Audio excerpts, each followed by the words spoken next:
بسم اللہ الرحمن الرحیم۔ شروع اللہ کے نام سے جو بڑا مہربان نہایت رحم والا ہے۔ موضوع 12,000 یہودی بندر ہو گئے۔ روایت ہے کہ حضرت داؤد علیہ السلام کی قوم کے 70,000 آدمی عقبہ کے پاس سمندر کے کنارے ایلا نامی گاؤں میں رہتے تھے۔ یہ لوگ بڑے فراحی اور خوشحالی کی زندگی بسر کرتے تھے۔ اللہ تعالیٰ نے ان لوگوں کو اس طرح امتحان میں لیا کہ سنچر یعنی ہفتے کے دن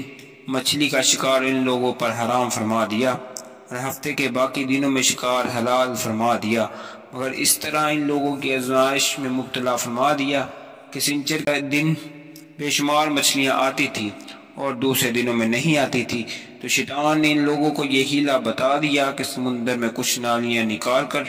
خشکی میں چند حوض بنا لو، اور جب سنچر کے دن ان نالیوں کے ذریعے مچھلیاں حوض میں آ جائیں تو نالیوں کا منہ بند کر دو اور ان دن شکار نہ کرو،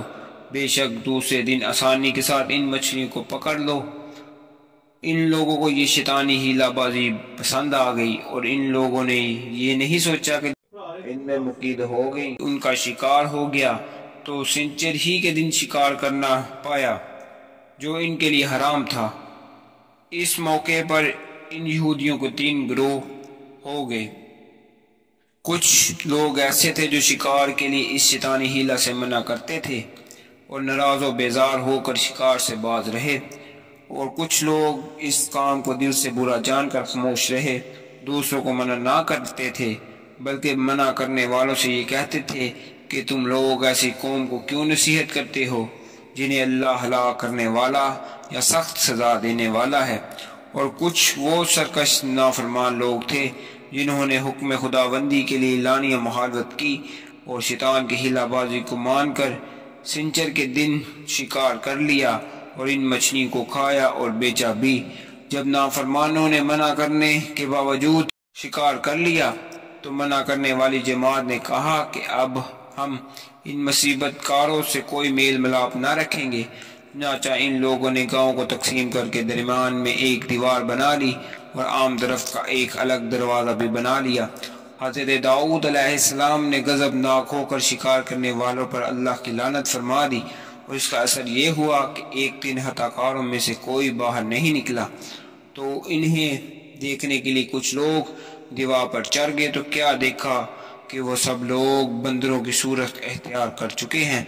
اب لوگ ان مجرموں کا دروازہ کھول کر اندر داخل ہوئے تو وہ بندے اپنے رشتہ داروں کو پہچانتے تھے اور ان کے پاس آ کر ان کے کپڑے سونگتے تھے اور زار و کتار روتے تھے، مگر لوگ ان بندر بن جانے والوں کو نہیں پہچانتے تھے۔ ان بندر بن جانے والوں کی تعداد 12,000 تھی۔ یہ سب 3 دن تک زندہ رہے اور اس درمیان کچھ بھی کھا پی نہ سکے، بلکہ یوں ہی بھوکے پیاسے سب کے سب ہلاک ہو گئے۔ شکار سے منع کرنے والے لوگ ہلاکت سے سلامت رہے۔ صحیح قول یہ ہے کہ دل میں برا جان کر خاموش رہنے والے بھی اللہ کی ہلاکت سے بچ گئے۔ اس واقعے کا اجمالی بیان سورہ بقرہ کی آیت میں ملتا ہے۔ ترجمہ: بے شک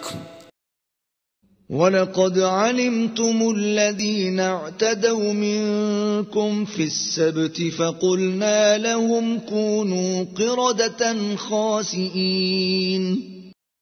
اور تم ان لوگوں کو خوب جانتے ہو جو تم میں سے ہفتے کے دن مچھلی کا شکار کرنے میں حد سے تجاوز کر گئے تھے، تو ہم نے ان سے کہا کہ ذلیل و خوار بندر ہو جاؤ۔ اور ان سے اس گاؤں کا حال تو پوچھو جو لبے دریا واقع تھا۔ جب یہ لوگ ہفتے کے دن کے بارے میں حد سے تجاوز کرنے لگے، یعنی اس وقت کہ ان کے ہفتے کے دن مچھلیاں ان کے سامنے پانی کے اوپر آتی اور جب ہفتے کا دن نہ ہوتا تو نہ آتی، اسی طرح ہم ان لوگوں کو ان کی نافرمانیوں کے سبب آزمائش میں ڈالنے لگے۔ اور جب ان میں سے ایک جماعت نے کہا کہ تم ایسے لوگوں کو کیوں نصیحت کرتے ہو جن کو اللہ ہلاک کرنے والا یا سخت عذاب دینے والا ہے، تو انہوں نے کہا اس لیے کہ تمہارے پروردگار کے سامنے معذرت کر سکیں، اور عجب نہیں کہ وہ پرہیزگاری اختیار کریں۔ جب انہوں نے ان باتوں کو فراموش کر دیا جن کی ان کو نصیحت کی گئی تھی، تو جو لوگ برائی سے منع کرتے تھے ان کو ہم نے نجات دی، اور جو ظلم کرتے تھے ان کو برے عذاب میں پکڑ دیا کہ نافرمانی کیے جاتے تھے۔ غرض جن اعمال بد سے ان کو منع کیا گیا تھا، جب وہ ان پر اصرار اور ہمارے حکم سے گردن کشی کرنے لگے تو ہم نے ان کو حکم دیا کہ ذلیل بندر ہو جاؤ۔